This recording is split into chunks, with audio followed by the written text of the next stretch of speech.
सुंदर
चरणावरी साष्टांग हे करी दंडवत प्रस्तुत प्राप्त प्रसंग। या ठिकाणी निमित्त मात्र कीर्तन रूपी सेवा, ज्या निमित्तानं ही कीर्तन रूपी सेवा त्या आपल्यामधून 1 वर्षापूर्वी गेलेल्या राधाई आणि त्या राधाईचा हा उत्सव आहे, सोहळा आहे, याला सोहळा म्हणतात। पू नावाच्या नरकातून तारतो त्याला पुत्र असं म्हणतात। पू नावाच्या नरकातून आई वडिलाला तारतो त्याला पुत्र असं म्हणतात। आपल्या सहित 21 कुळ्यांचा उद्धार करतो त्याला सुपुत्र असं म्हणतात। आपला तर करतोच करतो, पण आई वडिलांचा आणि 21 कुळ्यांचा उद्धार करतो त्याला सुपुत्र असं म्हणतात। आणि जन्माला आला पण कशासाठी आला हेच कळलं नाही, मरुस्तवर त्याला कुपुत्र असं म्हणतात। विठाला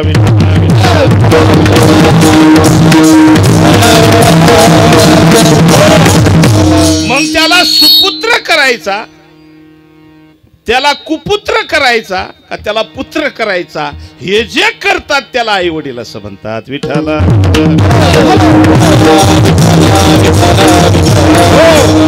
अशी एक माता राधाई, श्रीमती राधाबाई हरिभाऊ ढवळे आणि यांच्या प्रथम वर्ष श्राद्धाच्या निमित्तानं हे पाय, हे सगळे हे आमचे साडू आहेत।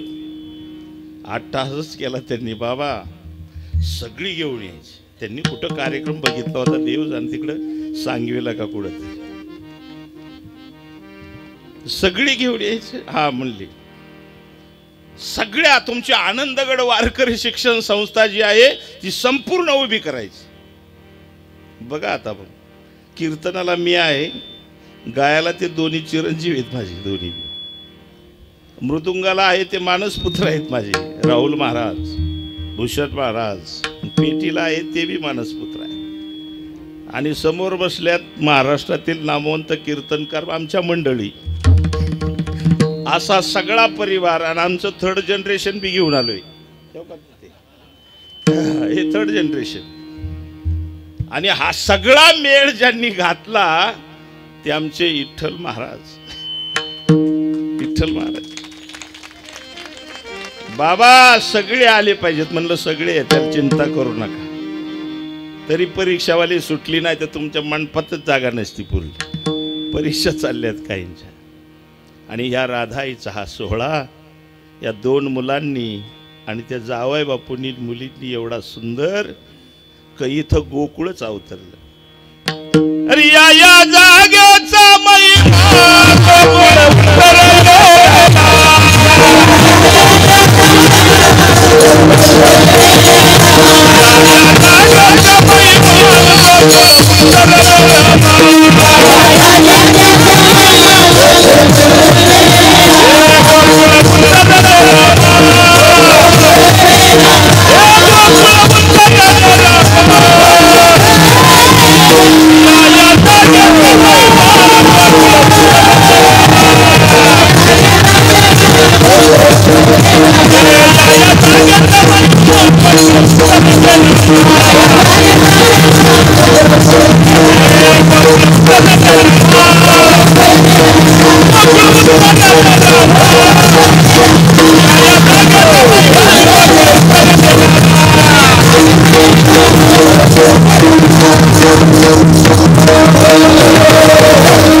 गोकुळ उतरले रामा, या जागेची महती. मला म्हणलं तांदूळ किती क्वालिटीचे आहेत.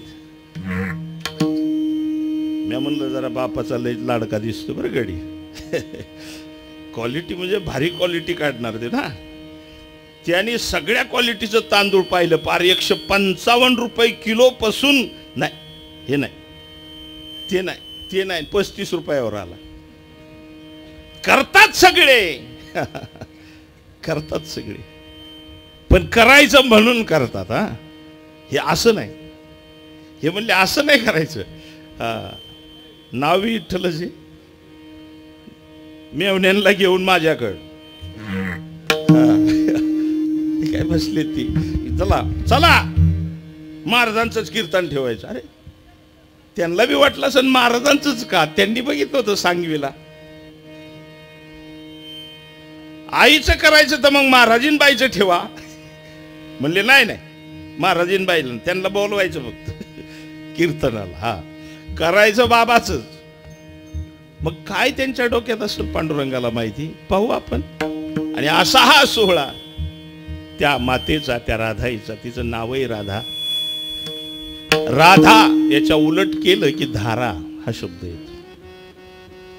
भगवंतासाठी ज्याच्या डोळ्यात सतत धारा असतात त्याला राधा असं म्हणतात. विठाला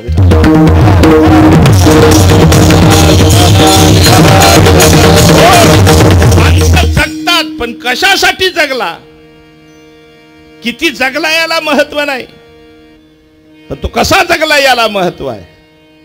माणसाचं जीवनच असं आहे. तो त्याच्या हिताच्या ठिकाणी जागा होता का नाही, त्यानं त्याचं हित साधलं का नाही याच्यावरती त्याचं जगणं अवलंबून असतं. लक्षात ठेवा. नाहीतर मग जगायला तर काय किती बी जगत्यात. काय काय लोक म्हणतात पुण्यवान माणसं जास्त जगत्यात. असं नसतं ते. मग ज्ञानेश्वर माऊली काय पापी होते का? किती वर्ष जगले? 22च वर्ष. किती? 22च वर्ष. तुकोबाराया 41 वर्ष. पापी होते नाही. ते किती जगले आणि याला महत्व नाही, मग ते कसे जगले याला महत्व आहे, असं आहे. म्हणून जगणं त्याचं कशासाठी झालं पाहिजे हा महत्वाचा मुद्दा आहे. तर त्यानं हितासाठी जगलं पाहिजे. कशासाठी जगलं पाहिजे? आता आपण जगतो पण आपल्याला हितच कळत नाही.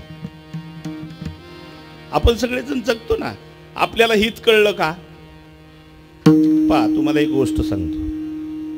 मृगजळ खरं असतं का? खरं मृगजळ खरं असतं का? दिसतं पण नसतं, त्याला मृगजळ असं म्हणतो. काय म्हणलं मी? बघा, दिसतं पण नसतं त्याला मृगजळ असं म्हणतात. तसं हे जगत सुद्धा मृगजळ आहे. हे दिसतंय पण ते नाही. तू म्हणता काय बोलता? म्हणलं हो. आणि जे दिसतंय पण नसतंय त्याच्या पाठीमाग पळण्यात हरीण आयुष्य घालवत. आणि आयुष्याच्या शेवटी हातात काय? त्यावेळेस हरीण म्हणते, लका काहीच नाही हातात आलं. आपलंही आयुष्य असंच आहे. पळतो पळतो आयुष्याच्या आयुष्य घालवतो पण हातात काहीच नाही. कळो येईल अंत काळे.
कधी कळत ते मृगजळ होतं?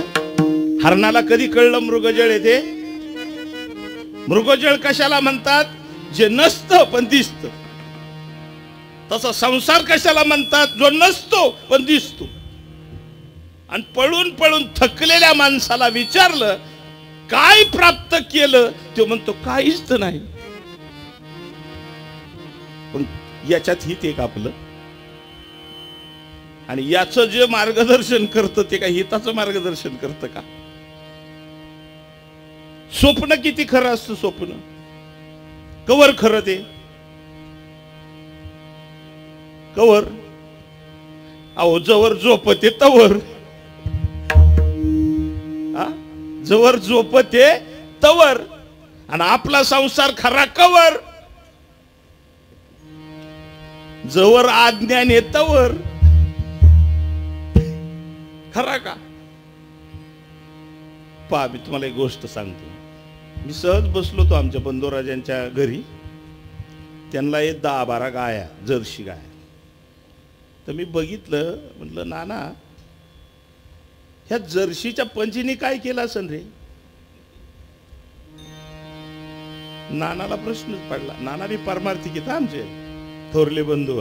तुम्ही बघितलं असलं तर कळेल, परमार्थिक आहेत. मला म्हणले महाराज जर्सीच्या पंचीने काय केलं असेल? तवा तरुण झाली असेल, 2-4 कालवडी दिली असत्यान, 2-4 गुरी दिली असत्यान, दूध दिलं असेल, पुढून खाल्लं, 2 इष्णीने लावल्या. अशा 2 इष्णी लावलेल्या तिला अशा 2 वासण्या. तिने फक्त खायचं, पुढून मागून टाकायचं आणि मधून दूध द्यायचं. संपली, मेली, पंजी मेली. काय करता करता आणि मधून दूध, संपला विषय. 2-4 कालवडी, 2-4 गुरी. तिच्या आजीने काय केलं असेल रे नाना? ते म्हणला सेम. त्याला काय बुद्धी आहे का? सेम करणार ना ते. आजीने बी काय केलं, पुढून खाल्लं, मागून शेण टाकलं, मधून दूध दिलं, 2-4 कालवडी 2-4 गुरी, मेली आजी बी. म्हणलं हिच्या आईने काय केलं असेल? म्हणलं सेम. तिला का बुद्धी आहे का? म्हणलं ही काय करती? सेम तिच्यासारखंच. पुढून खायचं, मधून दूध द्यायचं, मागून शेण टाकायचं, 2-4 कालवडी 2-4 गोरी, संपला विषय. मला सांगा आता आपलं काय केलं आपण? पंचांनी काय केलं असं आपल्या? तरुण झाला, बायको शोधली, लग्न केलं, 2-3 पोरं, 2-4 पोरी, लग्न केली आणि म्हातारा गेला पंचा. आपण काय केलं? आपल्या आज्यांनी काय केलं असेल? सेम. मोठा झाला, पैसे कमावलं, लग्न केलं, 2-4 पोरं 2-4 पोरी, त्यांची लग्न केली, गेलं. आपल्या बापाने काय केलं? सेम. मग बुद्धीचा भाग आला कुठे इथं? जर्शीला बी बुद्धी नाही आणि आपल्याला बुद्धी आहे असं कशावरून म्हणता? का तर पंजानी केलं सेम तेच करतोय आपण. बुद्धीचं कारण इथं येतच नाही. माऊली म्हणतात बुद्धीचे वैभव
संबंध आला कुठे इथं? जर्शीच्या पंजीनी केलं तीच जर्शी करती, याचा अर्थ तिनं बुद्धी वापरली नाही. उघडे. आणि आपला पंजा करतोय तेच जर आपण करत असेल तर आपणही बुद्धी वापरली. आजा मेला पंजा मेला, आजा मेला मेला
आजा मेला पंजा गेला, बाप मसना गेला. अरे देखत देखत नातू पण तू तैसा झाला. बाप शिक्षण काय देतो पोराला? संसाराच. कशाच होतं का? कोणत्या जातीत जन्माला यायचं आपण ठरवलं होतं का? कसला देह मिळन आपण ठरवलं होतं का? नाही. बरोबर. कसली बायको मिळन आपण ठरवलं का? बघाय गेल तो पण ती हा म्हणती का नाही? भरोसा का? ते आपल्या मनाने झालं का? नाही. बरं, पोरं झाली आपल्या मनाने का? एक तर येड घालीत होतं 15-20 वर्ष, नाही झाली. लग्न करून विशेष आपल्या हातात नाही. बर, जाऊ द्या मरू द्या. कसला देह मिळेल आपल्या हातात होतं का? बुटका मिळेल का? नकटा मिळेल का? गोरा मिळेल? आपल्या हातात नाही. बरं, आपली केस पिकत्यान का नाही? आपल्या हातात.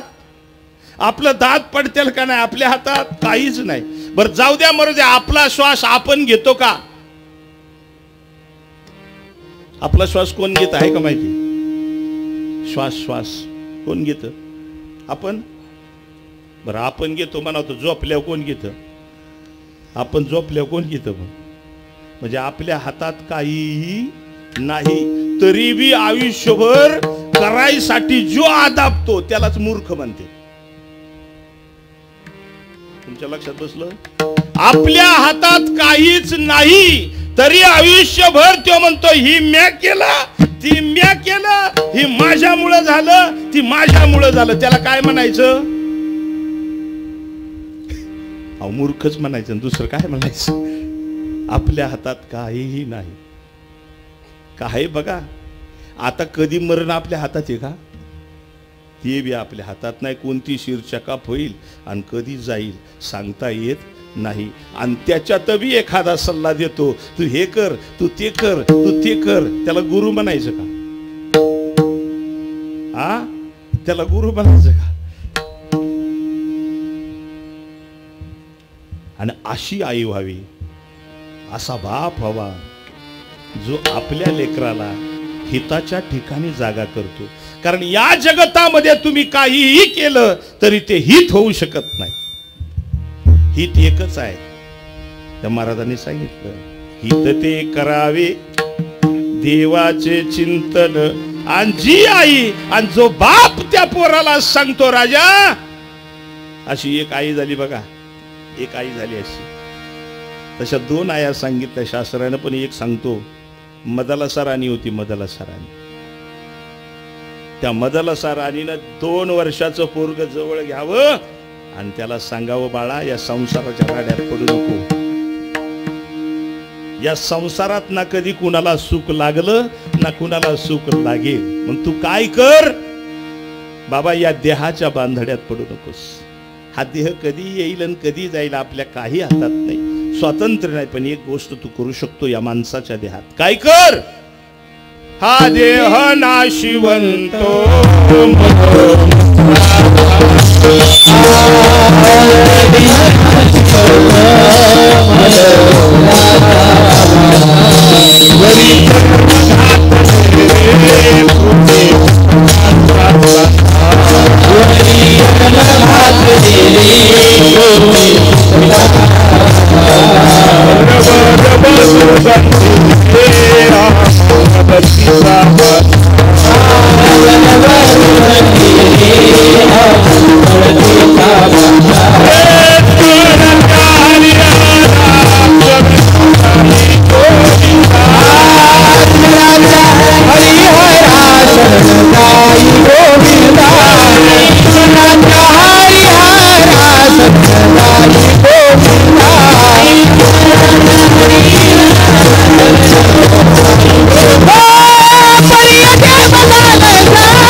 आई कशी असावी सांगतो.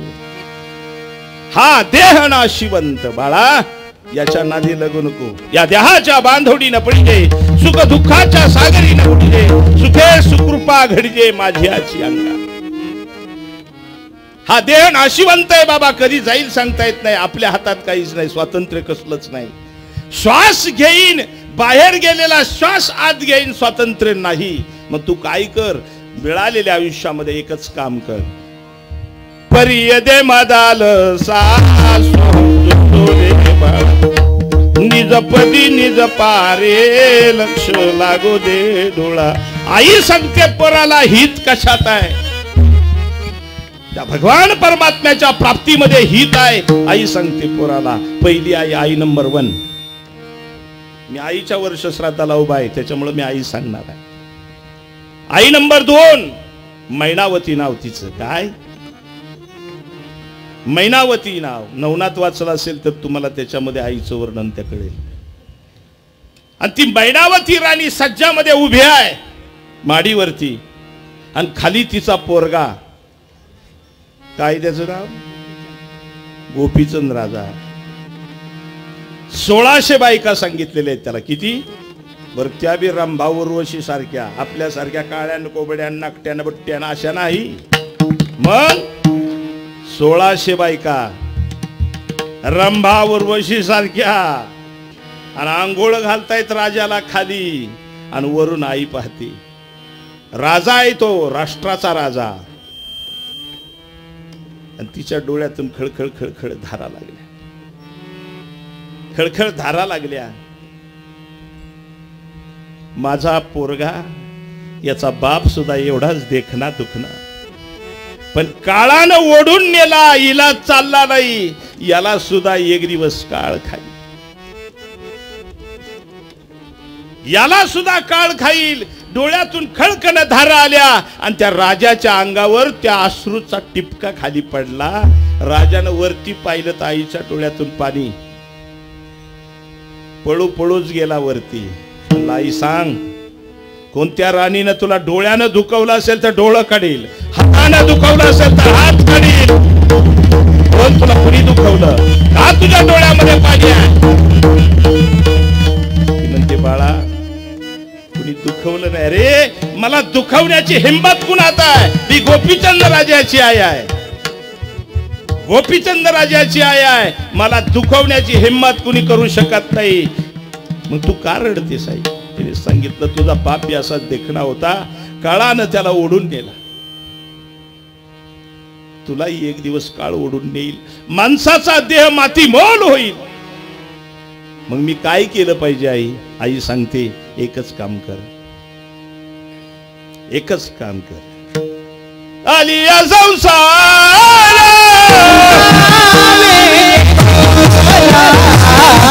आलिया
असं सांगते ती आई धन्य आहे. काय सांगितलं? असं लेकराला सांगते ती आई धन्य आहे. आताच्या आया लेकराला सांगतात इंजिनियर हो, आणि साहेबाला सोलूट कर. बापाच्या कधी पाया पडत नाही तो बिचारा, पण साहेबाला की खुर्चीतून उठवतो. गुलाम लेखाचा 50,000 इकला त्याला तुम्ही, काय उपयोग? त्यानं काय केलं? पुण्यात वाघोलीत घेतला फ्लॅट 2 कोटीचा, आणि त्याच कर्ज फेडीत बसला. बाप मेला तंबाखू वाचून. येतो पोरगा. काय हित सांगितलं तुम्ही त्याला? हा, हे हित सांगितलं? हित आईनं हित सांगावं की नाही? आई त्यालाच म्हणतात आ म्हणजे आत्मा, ही म्हणजे ईश्वर, साक्षात ईश्वराचं स्वरूप म्हणजे आई. त्या आईनं मुलाला हीच सांगितलं पाहिजे. गोपीचंद राजाला मैनावती राणी सांगते, राजा या जन्मामध्ये हे जे डोळ्यानं दिसतंय ते सगळं खोटं आहे, खरं पाहायचं असेल तर तुला तिसरा डोळा पाहिजे. बघा काय सांगते ती बरं का. त्या डोळ्यानं जेवढं दिसतंय ना तेवढं खोटं आहे. म्हणता काय बोलता म्हणलं, हो सांगा तुम्ही काय पाहिलं. तुमच्या इकडं सूर्य कुठून उगवतो? सूर्य पूर्वेकडून. मावळतो कुठं? पश्चिमेकडं. खरं आहे का हे? खरं आहे का? अरे पृथ्वी फिरल्यामुळे तसं वाटतंय, ते खरं नाही. तुम्ही जे जे डोळ्याने पाहताल ना ते सगळं खोटं आहे. या डोळ्यानं दिसतंय तेवढं सगळं खोटं. म्हणता काय? हो मला सांगा, तुम्ही जिला पाहता ती तुमची बायको का जी तुम्हाला दिसत नाही ती तुमची बायको? म्हणता असं काय बोलता महाराज, जी दिसते ती बायको. खोटं आहे ती. जी दिसते ती बायकोच नाही आणि बायको आहे ती दिसतच नाही. एक 2 महिन्यापूर्वीची घटना सांगतो तुम्ही पहा. आमच्या जोडीदाराची मंडळी वारली तर त्यांनी मला फोन केला, पाठव म्हणले, बाबा महाराज आमची मंडळी गेली. म्हणलं मैत कधी होणार आहे? म्हणले सकाळ होणार. गेलो सकाळी तर छातीवर पडून रडत होता. कुणाच्या? मंडळीची. तर पाहुणं रावळं गोळा झाल्या. मी म्हणलं गाड्या हो, हे दाद्या उठ आता, उठ आता. पाहुणं रावळं गोळा झाला, आघोळ घालून घेऊन तो काय बाजूला सारा. 2-3 पोरांना म्हणलं न्यारे उडी त्याला तिकडे बंगल्याच्या मागं वडीत न्याला. आम्ही आंघोळ घातली वहिनीला, तिरडी बांधली. तेवढ्यात पाऊस आला.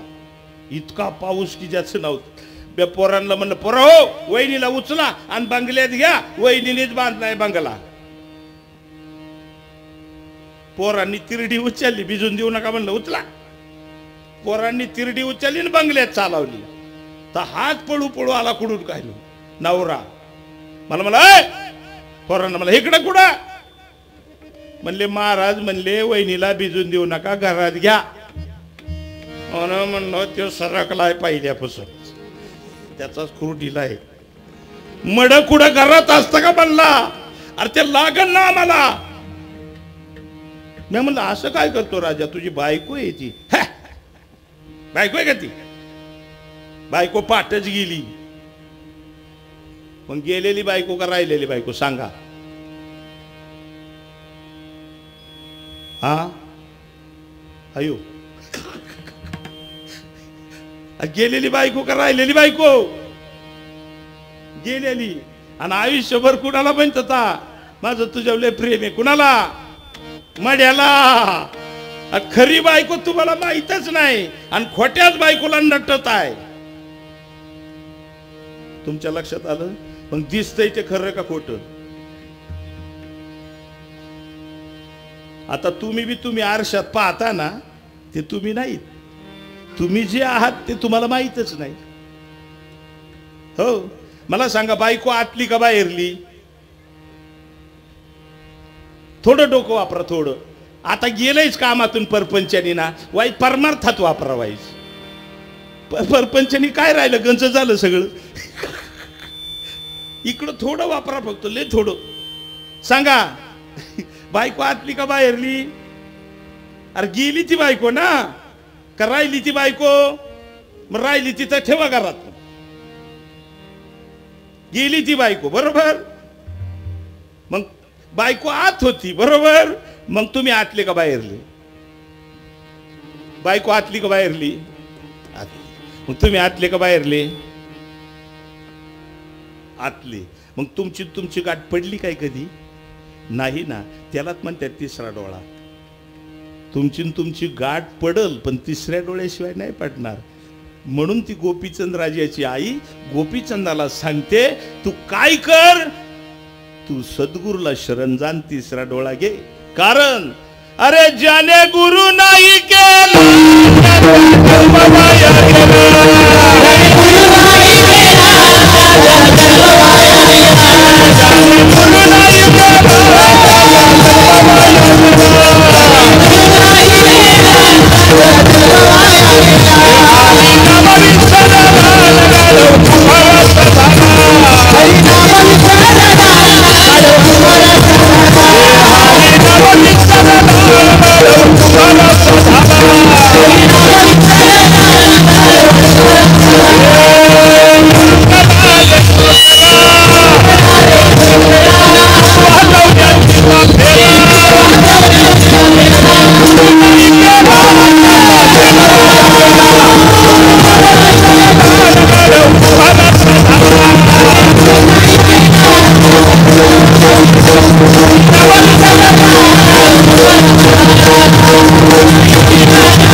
त्याला काय टोल आहे का तवा?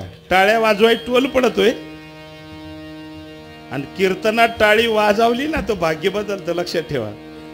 भाग्यच बदलणार. माझ्या हातावर रेषाच नव्हत्या.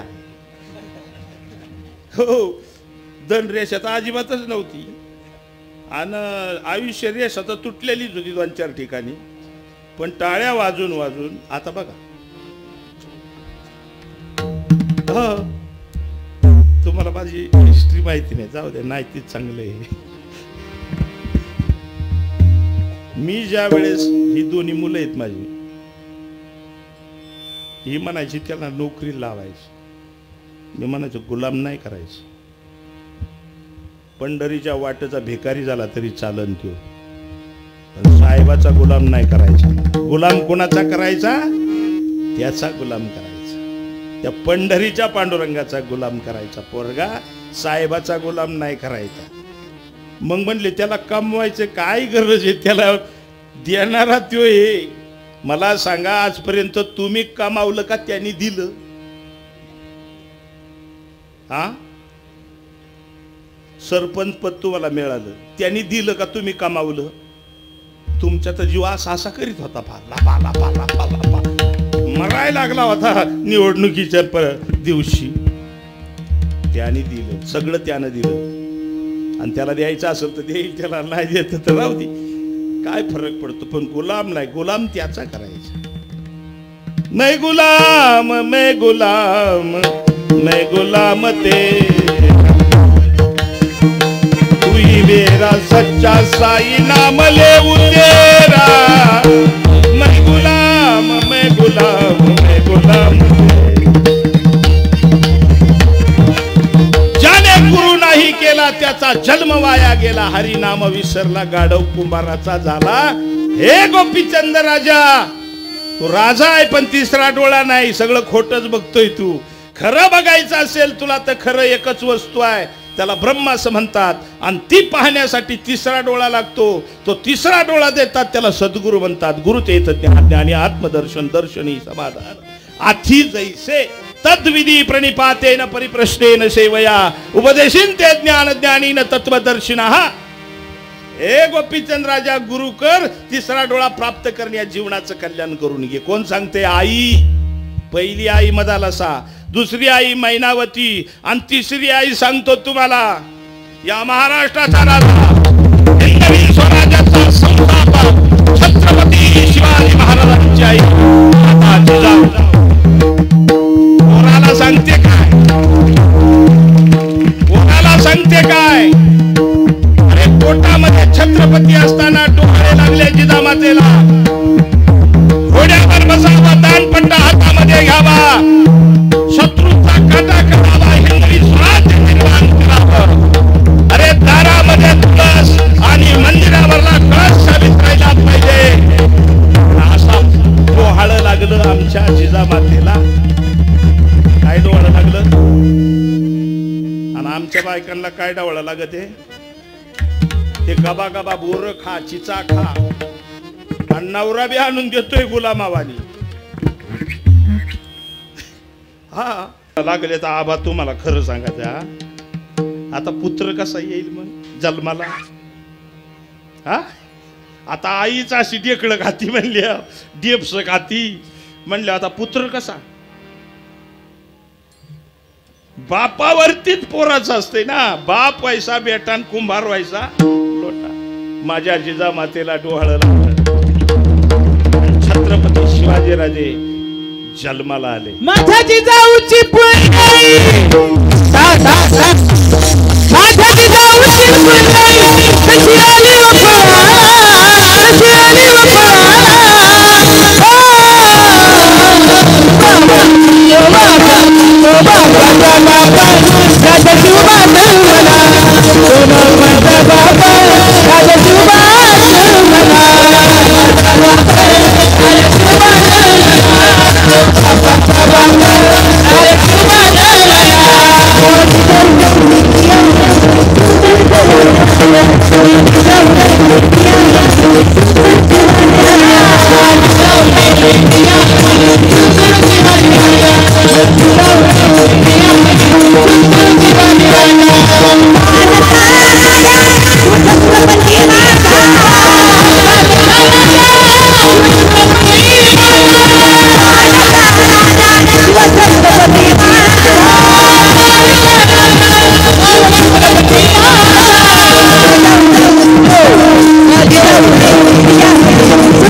छोटा फटाका बडा धमाका.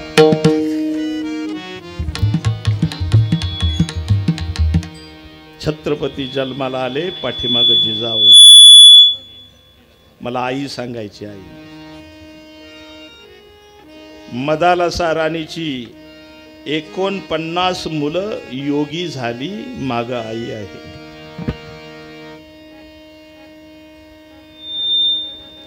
गोपीचंद राजा, गोपीचंदनाथ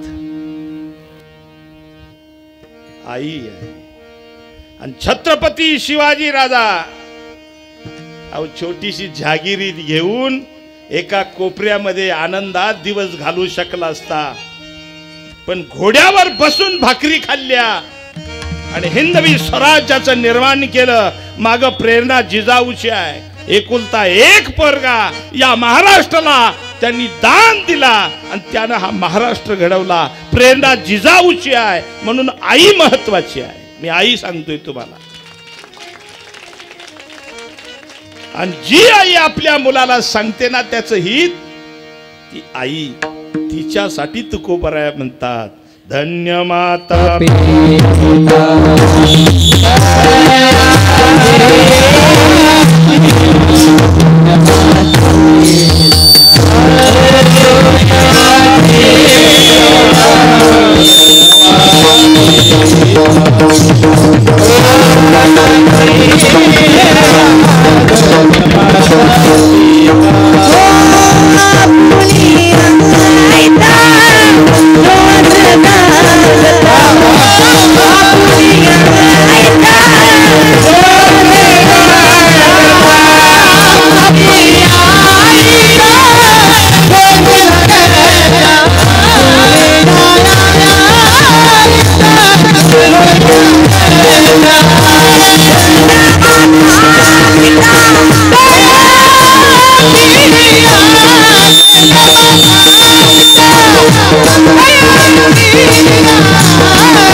त्याच्या माग आई, म्हणून धन्य माता.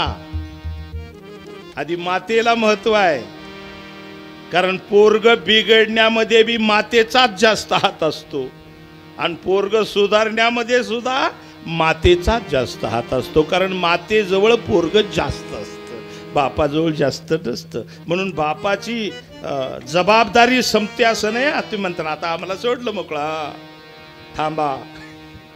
बाप व्हायचा बेटा आणि कुंभार व्हायचा लोटा. आलं ध्यानामध्ये.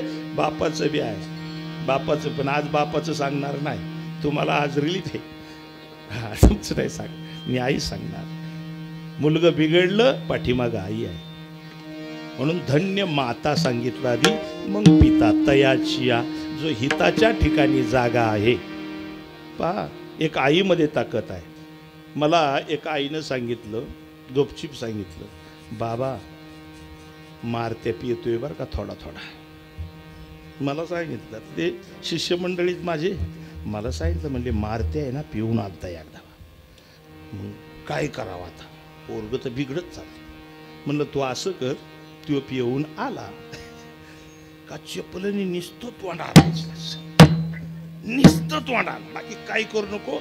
त्याच्या बायकोचा बारदाना पोरग रस्त्यावर नेऊन ठेवू आणि त्याला म्हणा इकडे येऊच नको पुन्हा. जर आला तर तुला जिवंत ठेवणार, माझं काय बी होत. फक्त असं कर, बघ ती पिते का. आणि एक दिवस तिने पराक्रम गाजावलाच. आता एखादी आई पोराला कसं हा ना मर, तुझ्यामुळे तर बिघडलं ते. एका पोरानं शाळेतून पेन्सिल चोरून आणली. तर आई काय म्हणली, ते म्हणलं आई आई हो पेन्सिल आणली म्या. म्हणली बरं झालं, 5 पैसे वाचलं, ठेवली पेन्सिल. दुसऱ्या दिवशी पेन चोरून आणला पोरानी. त्याला वाटलं चोरणं चांगलं असते. आई मग काय नाही बोलली. पेन आणला, म्हणला आई हो पेन आणला चोरून. म्हणले बरं झालं बाबा, ठेव. तिसऱ्या दिवशी पुस्तक चोरून आणलं. आई म्हणली बरं 5 रुपये वाचलं आपलं, ठेव. तिसऱ्या दिवशी दप्तर, चौथ्या दिवशी मास्तरचं पाकिट आणलं त्यांनी. असं करता करता तो मोठा चोर झाला आणि बँक लुटता लुटता त्याच्या हातून मॅनेजरचा खून झाला. त्याला पुढे फाशीची शिक्षा झाली. फाशीची शिक्षा झाली आणि शेवटची इच्छा विचारली फाशी द्यायच्या टायमाला, बोला तुमची काय इच्छा आहे, शेवटची इच्छा विचारते. तर म्हणला आईला बघायचे एकदा, आईला. आणि आई आलेली आहे, समोर उभी राहिली. बाळा काय म्हणतोस. म्हणला इकडे तुझ्या कानात सांगायची गोष्ट आहे. आईला जवळ घेतली, कानापाशी तोड नेलं, कान दातात धरलं, तोडूनच काढला. म्हणला तुझ्या जाग्यावर जर दुसरी कोणी असते ना, ठार मारली असती. म्हणला पण आई आहे म्हणून एवढी शिक्षा तुला. तू जर लहानपणी मी पेन्सिल चोरून आणली त्यावेळेस 2 बुचकाडात लावल्या असत्या, तर मी पुन्हा पेन चोरला नसता. पेन चोरला त्यावेळेस तुम्हाला 2 दिवस उपाशी ठेवलं असतं, मी पुस्तक चोरलं नसतं. आई, या तरुण वयामध्ये मला फाशीवर जायचं कारण फक्त तू आहेस. म्हणून आई महत्वाची आहे, आई महत्वाची आहे. विठाल विठाल.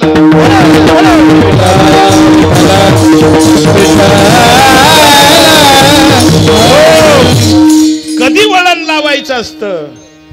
म्हणून मी आई सांगतो, पोरं बिघडले आणि पोरी बिघडले असं म्हणतात माणसं. मी म्हणतो नाही, आधी आई बाप बिघडली. आईला कळाना, पोरगी आपली 16 वर्षाची झाली, आता आपण ॲब्रो करायचं थांबवलं पाहिजे. ॲब्रो कळते ते, बायात बी नावी निघालेत आता. ते केस कापी देत अशी दोरे म्हणतात बा. आता ते आमची काय जात नाही तसं. ते म्हणजे हा संघच आहेत आमच्या, ते नाही काय करीत तसं, पण करीत येत तसं.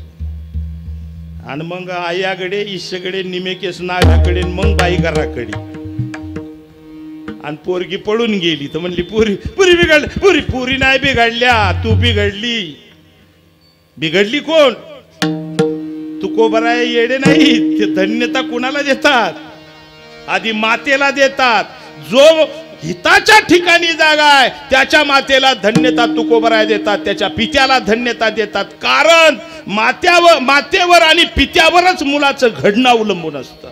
ज्ञानेश्वर माऊली घडले, विठ्ठल पंत आणि रुक्मिणी माता त्याच्या पाठीमागे आहेत.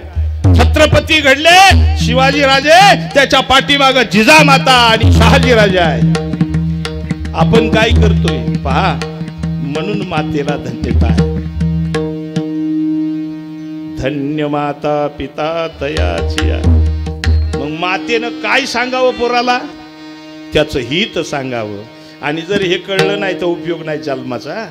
हे जरी नाही काल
मी इथं जो उभा आहे ना तो माझ्या आईमुळे आहे.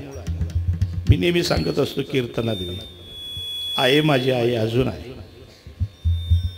लहानपणी मी 7वा कितवा, आम्ही 7 भावंड, 2 वारली 5 आहेत आणि मी सगळे शेंड बघले. ते मला लहानपणी बोटाला धरायची आणि पोतीला नेऊन बसवायची. आमच्या गावात पोती चालायची पहिली. पोतीला नेऊन बसवायची. मी पोती ऐकायचो. पोतीवाल्यापाशी बसून आई मला तिथं सोडायची, निघून यायची, नाही तर बाहेर येऊन बसायची. एक दिवस मी लगवीला बाहेर गेलो तर आई टेकून झोपली होती. मागं बिथाडाला टेकून झोपली होती. कारण दिवसभर ती दमायची. तिला 32 एकर जमीन होती. किती?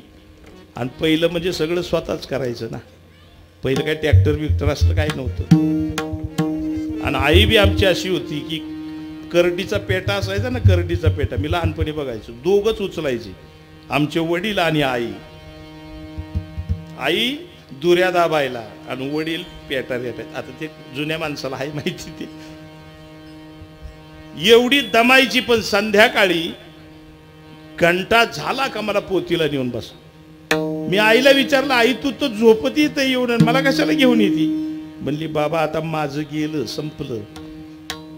पण जीवनामध्ये तुला जर काही घडायचं असेल ना, त्याच्यासाठी इथं येऊन बसवते. मी आई का महत्वाची सांगतो तुम्हाला. अजूनही तिची एक बलरी आहे. बलरी म्हणायची ती बलरी. त्या बलरीतला अर्थ बरे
सबसे बड़ी है माँ, पगले सबसे बडी है माँ. पण कोणती आई? माझ्या जिजाऊ सारखी आई, जी पोराला या राष्ट्राच्या कार्याला लावते, संस्कार संपन्न बनवते, रामायण महाभारताचा अभ्यास करून घेते पोराकडून. ती आई बर का. मी कोणत्या बी आईची गुणगान गायला इथं उभारले आहे, ती आई.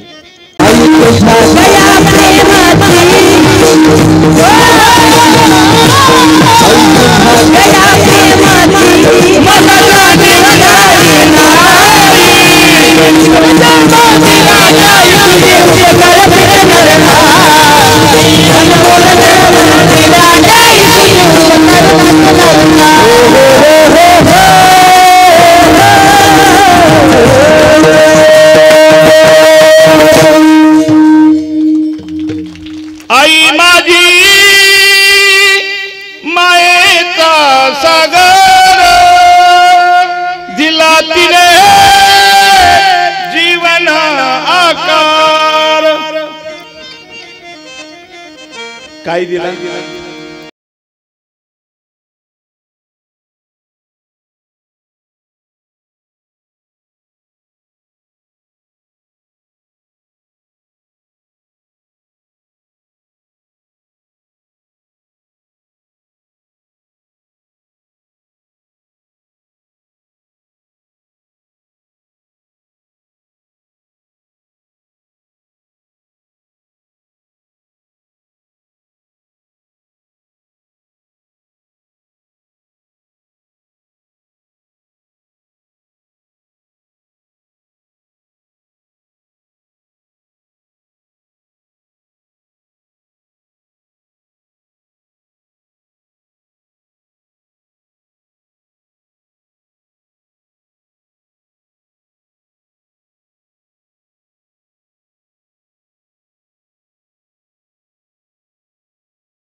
आई तुझी आहे. अरे अरे बेईमान, बेईमान झाला. आई तुझी म्हणायला लागला आता. आणि तवा आई माझी, आई खायला द्यायची तर आई माझी आहे. आता आईला खायला घालावं लागतं म्हणून आई तुझी आहे. आलं लक्षात? आई रे बेमान दुनिया, आई रे, आई रे बेमान दुनिया, आई रे, आई रे बेमान दुनिया, आई रे, आई रे बेमान दुनिया, माता पिता को कोई नहीं माने, माता पिता को कोई नहीं माने, माता पिता को कोई नहीं माने, माता पिता को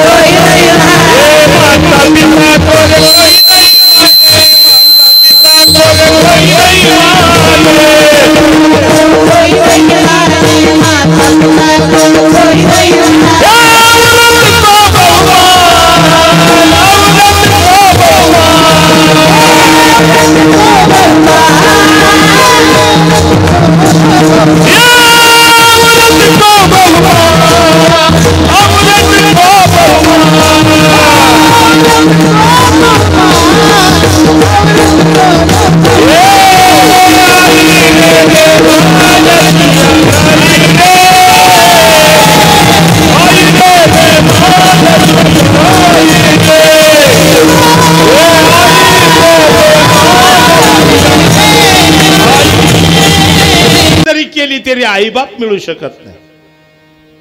आईबाप नाही मिळू शकत. देवाची किती सेवा करा तुम्ही आणि देवाला म्हणा मला आईन बाप दे, नाही मिळू शकत नाही. पण आईवडिलाची सेवा केल्यावर देव प्राप्त होऊ शकतो. आणि याच खऱ्या अर्थानं या जीवनाचं महत्व आणि आईवडिलाचं महत्व, तीनच गोष्टी करण्यासारख्या जगात आहेत. एक मातृदेवो भव, आईची सेवा, पितृदेवो भव, वडिलांची सेवा, आणि आचार्य देवो भव, सद्गुरूंची सेवा. या तीन सेवा केल्या, चौथ्या देवाला उदबत्ती वावळायची गरज नाही. तुम्हा घरी येतो, घरी घरी येतो, घरी सुखे येतो घरा नारायण. आणि हे ज्ञान खऱ्या अर्थानं ज्याच्यात दिलंय त्याचा आमचा संबंध येत नाही कधी. कारण हे ज्ञान कशात दिलंय? गीता आणि भागवतात. आम्ही उलगडला का कधी? आम्ही जन्माला कशाला आलो हेच माहित नाही आम्हाला. आम्ही तो ग्रंथ कधी, अहो एका 10व्याला गेलो मी तर ज्ञानेश्वरी घरी राहिली, इसरून सकाळी गडबड्या. आता काय 10वं घेत नाही मी, मला उठायला होतं उशीर. हो, कारखाना सोडून दिल्यापासून निवांत झालंय काम जरा. हो, मग आपला झोप होतो निहार. ती उठलो गडबड्या तसाच गेलो. ज्ञानेश्वरी नाही, काय नाही गेलो तिथं. एक जणाला म्हणलं पळ ज्ञानेश्वरी घेऊन ये बाबा, प्रवचनाला ज्ञानेश्वरी लागते. तो गेला घरी, त्याने एवढं लाल गठुडं उचलून आणलं आणि माझ्या पुढे ठेवलं. फाटक्याने मारल्याबरोबर दुराळा उठला, नाकात गेला माझ्या. ठसका आला. अरे म्हणलं हे सोडलं होतं का? नव्हतं कधी गठुडं. कोण वाचायला सवडच नाही. मग खायासाठी जन्माला आला का नुसता? काय केलं? पै पै पै पै करोनी येड्या, घालविलास जन्म नाही कळाले वर्म. पै पै पै पै करोनी येड्या, ते गठुड सोडलं बा. ते 3 गाठणी आणलेल्यावर गाठणी सोडल्या आणि अशी ज्ञानेश्वरी पांगवायला गेलो तर आतून 3 इंचू निघालं. 3 इंच. कसं ज्ञान यायचं सांगा मला तुम्ही? ज्ञान येण्यासाठी, जीवन कसं जगावं याचं ज्ञान येण्यासाठी काय करावं लागेल? अभंगाचं 3रं चरण.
भागा करा म्हणले उभा नाही करता येत. त्याला सुईचा उलटा बघावा लागतो. पण तुम्ही थांबवा कीर्तन म्हणलं की नाही थांबवता येत लगेच. आणि वाढवा म्हणले बी नाही वाढवता येत. हा, त्याला बघावं लागत आहे ना. ते कुंकड तोंडच्या बाजूला तोंड करून उभं आहे. नांगोर चाललाय कुणीकडं, त्याला सुईला लावा लागतो मग उभा का. गीता भागवत करीती श्रवणाखंड चिंतन विठोबाचे. आलं लक्षामध्ये? गीता भागवत श्रवण करा, चिंतन भगवंताचं करा, आईवडिलाची सेवा करा. आणि हा सोहळा त्या राधाईसाठी ठेवला, त्या राधाईसाठी ठेवलं. पहा, या कुटुंबियानं 2 मुलं 1 मुलगी आणि जावाय बापू कर्तबगार असे मिळाले. त्यांचं टाळ्या वाजून स्वागत करा. हे एवढा मोठं जी आजच्याला आपल्याला गोकुळ दिसतंय हे त्यांचं तेच. हां महाराज ते मग ते कधी यायचं आता? थांबा ना, येऊ द्या, दिवस तर येऊ द्या. 5 वेळा फोन. काल मी होतो एका कार्यक्रमात, मी काही एकदा उचललाच नाही. दुसऱ्याच मग मी केला. हा मी येतो ना, केलं ना सगळं नियोजन, हा सगळं भारी झालं, काही चिंता करू नका. पण असं आहे ते. तर असो, त्या जावयांनी, त्या सर्व मुलांनी आणि मुलींनी या मातेचा एवढा मोठा सोहळा ठेवला. खऱ्या अर्थानं एवढं गोकुळ इथं उतरलं आहे म्हणून त्यांच्या आत्म्याला सद्गती द्यायची गरज नाही. भगवान परमात्मा ती आपोआपच देणार आहे. आलं लक्षामध्ये. आपण फक्त एकदा माऊली ज्ञानोबरायांचा गजर करू. ज्ञानेश्वर माऊली मातेचा हा सोहळा, याला सोहळा म्हणतात. कारण 16 संस्कार जे जीवावरती होतात त्यात आपल्याकडं कळतच नाही कधी कोणता संस्कार झाला, त्याचा मिळूच बसत नाही. परंतु 16 संस्कार सांगितलेले आहेत. आणि खऱ्या अर्थानं या मातेच्या या पुण्यस्मरणाच्या निमित्तानं या कुटुंबियांनी हा जो या मातेचा सोहळा ठेवला त्याबद्दल प्रथमतः या कुटुंबियांचं मी अंतःकरणापासून या ठिकाणी आभार मानेल. त्याचबरोबर ज्यांनी या कीर्तनाला सुंदर असा मृदुंग वाजवला ते आपल्या भागाचं भूषण आणि लहानपणापासून माझ्याबरोबर असणारे हरिभक्तीपरायण राहुल महाराज. तुम्हाला आज मृदुंग कळला असेल. मी सांगितलं मगाशीच, हा सोहळा डोळ्यांनी बघायला बी पुण्य लागतं, ठेवायला तर पुण्य लागतं. काही लोक मी मगाशी सांगितलं वर्षश्राद्ध करतात, पण कशी करतात? तांदळात सुद्धा क्वालिटी, थर्ड क्लास क्वालिटी निवडून आणतात. ते करण्यातही काही अर्थ नसतो. म्हणून जर आईवडिलाचं करायचं असेल तर ते अंतःकरणापासून केलं पाहिजे. या कुटुंबियांनी ते केलं, त्याबद्दल त्यांचा अंतःकरणापासून आभार. ज्यांनी मृदुंग वाजवला ते हरिभक्तीपरायण राहुल महाराज. या भागाचं वैभव आणि खऱ्या अर्थानं मृदुंग विशारद आहेत. त्याचबरोबर दुसरे मृदुंगमणी आहेत भूषण महाराज. कारण हे काय आम्हाला सापडत नव्हते, पण आज सापडले मोकळे. म्हटलं चला जरा रंगू आपण. एक मातेचं चांगल्या पद्धतीचा एक कार्यक्रम आहे पुण्यस्मरणाचा. चला आले आमच्याबरोबर, त्याबद्दल त्यांचं धन्यवाद. त्याचबरोबर ज्यांनी सुंदर असं गायनकाम केलं ते हे दोन्ही चिरंजीव आहेत. एक थोरले चिरंजीव आहेत, एक दाटी चिरंजीव आहेत. ते म्हणत होते डॉक्टर व्हायचे. हे थोरलं मला म्हणे डॉक्टर व्हायचे. मला म्हणलं कशाला बेल वाजवली की उठायला हे पण. मग म्हणले ही म्हणली मला, मग त्यांची पोटं कशी भरायची? म्हणलं माझं कसं भरलं? माझं नाही भरलं का? अरे त्याचं नाव घेतलं तर आजपर्यंत हार घालतात फुलाचं. कोट्याधीश तुमच्या गावात कोट्याधीश कुणी हार घालून पाया पडलं? आमदाराच्या पाया पडतं कुणी? पडतं का? नाही पडत. पण इकडं अरे त्याचं नाव घे नुसतं, त्याचं नाव घे, सारी रांक लागल पाया पडायला. आलं लक्षात? आणि तू उपाशी राहील? कसं काय उपाशी राहील? उपाशी राहू शकत नाही. अरे करता धरता तो आहे. जाऊ दे दोन्ही बी ठेव म्हणलं घरीच. माझं पाय कोण दाबायचं? पोरं कशाला असतात? लोकाच्या नोकऱ्या करायला नाही. संध्याकाळी पाय दाबायचं माझं म्हणलं. तुम्हाला पोटभर देईल, काय काळजी करू नका. तो देईल, मी देईल, सगळे देईल, आहे ना. मग ती दोन्ही बी झाले बिचाऱ्यांची लग्न बिग्न झाली, जोरात चालले सगळं, काही टेन्शन नाही. हिला काळजी होती, काय काळजी करू नको म्हणलं. अरे जो त्याचा झाला त्याची काय काळजी करतील. म्हणून गायक वर्गामध्ये गुरुदास महाराज, त्याचबरोबर विवेकानंद महाराज, त्याचबरोबर हे पाहे गौरव महाराज पेटी वाजवून सुंदर गातात. मला म्हणलं मोठे दिग्गज बसलेत पेटी वाजवायला, तात्या पुढं तू त्यांना म्हणू नको. पण म्हणला मला थोडं गायचे बाबा. म्हणलं ठीक आहे घे. आणि मग सुंदर गायनकाम त्यांनी बी केलं. गौरव महाराज त्यांचं अंतःकरणापासून आभार. आणि खऱ्या अर्थानं हे हे सगळं हे आनंदगड वारकरी शिक्षण संस्था. मला छंद होता पहिल्यापासून की आपल्याला जे येतंय ते दुसऱ्याला बी शिकवलं पाहिजे, नाही का. आपल्याबरोबरच नाही गेलं पाहिजे, आहे का नाही. नाही तर गोळ होतो मग. म्हणून मला जे जे येतं ते मी यांना शिकवण्याचा प्रयत्न त्या आनंदगड वारकरी शिक्षण संस्थेमध्ये करतोय. जवळजवळ 160 सगळे विद्यार्थी आनंदगड वारकरी शिक्षण संस्थेमध्ये त्या ठिकाणी शिक्षण घेत आहेत. आणि आम्ही दोघंजण त्यांना शिकवण्याचा यथाअवकाश म्हणजे जसं आम्हाला येते तेवढं त्यांना शिकवण्याचा आम्ही प्रयत्न करतोय. खऱ्या अर्थानं त्यांचे अंतःकरणापासून आभार. आणि आमच्या पत्नी इथं उपस्थित आहेत, त्या बी मोठ्या कीर्तनकार आहेत. ते काय आल्या नसत्या, पण म्हणलं दाजीनी बोलावलं आहे तुमच्या, म्हणजे विठ्ठल दाजीनी बोलावलं आहे. म्हणलं तुला यावं लागल. हां, ती म्हणली लय ऊन लागत भया. अरे म्हणलं ऊन तर खाणं आपलं काम आहे ना. लोक शेतात काम करीत येतात का नाही करीत? मग आपल्याला तर उलट मांडवा खाली फॅन लावून तेव्हा तिकडं कूलर लावला आहे, अजून काय पाहिजे? देवाचं नाव घ्यायचं म्हणजे एवढं सगळं लोक करीत आहेत. मग आपल्याला राहिल्या उपस्थित तर त्यांचंही अंतःकरणापासून आभार. आणि सगळ्यात जास्त आभार विणकऱ्यांचं. ते म्हणत असतील बाबा कवाचा आरडतोय काय नो, ऊन झालं ताण झालं तरी असू द्या, काय नाही. आपल्याला जे दिलंय ते देवाचं नामस्मरण करायचं काय नाही, अवघड काम नाही. तुमचंही अंतःकरणापासून आभार. कॅमेऱ्याने आमचं कीर्तन टिपलं, त्यांचंही आभार. आणि सगळ्यात जास्त आभार तुमचं. तुम्ही काय कोणाचं ऐकत नसताय. अहो आमदार बोलायला लागला तरी म्हणतात आता जाऊ का, मग गेला निघून. आमदाराचं ऐकत नाही तुम्ही, खासदाराचं ऐकत नाही, आमच्यासारख्याचं ऐकायला तुम्ही इतक्या वाटून बसला. तुमचं धन्यवाद.